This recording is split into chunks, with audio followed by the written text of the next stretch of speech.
Scott Murphy, and we're with Forge Survival Supply. And today we're going to talk about a really cool fishing rod that we found called the Emmrod Packrod. And basically right here we have two different variants.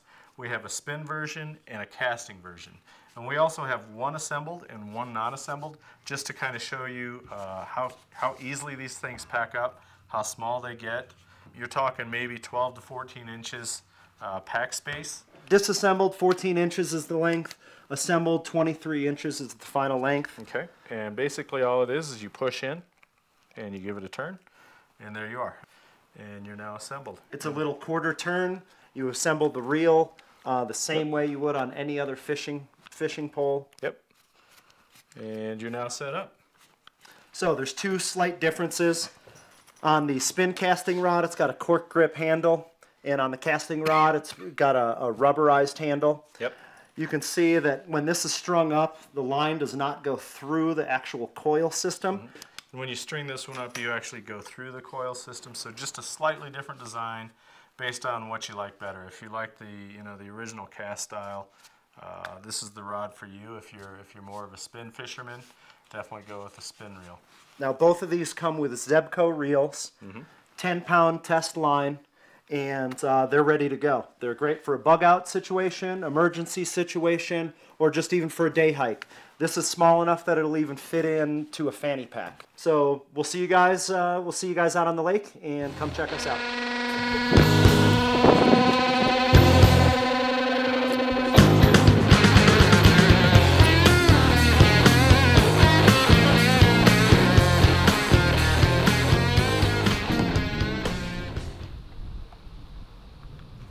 I think it casts just about as well as a 6-foot rod would.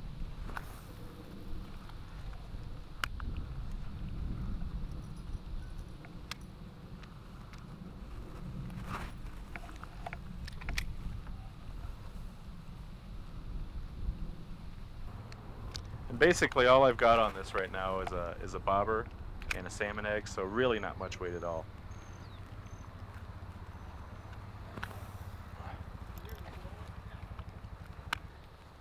And I found that it doesn't quite cast as well with lighter tackle, so it helps to have a little heavier of a lure on there.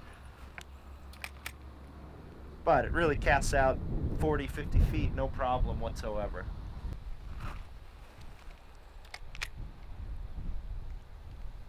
But broken down, it's a 14-inch rod. And in the past you've used something like this, which is a little backcountry rod. It's a 5-piece rod, but if I lose one of these sections, the rod becomes somewhat obsolete. And this is a nice, compact fishing rod.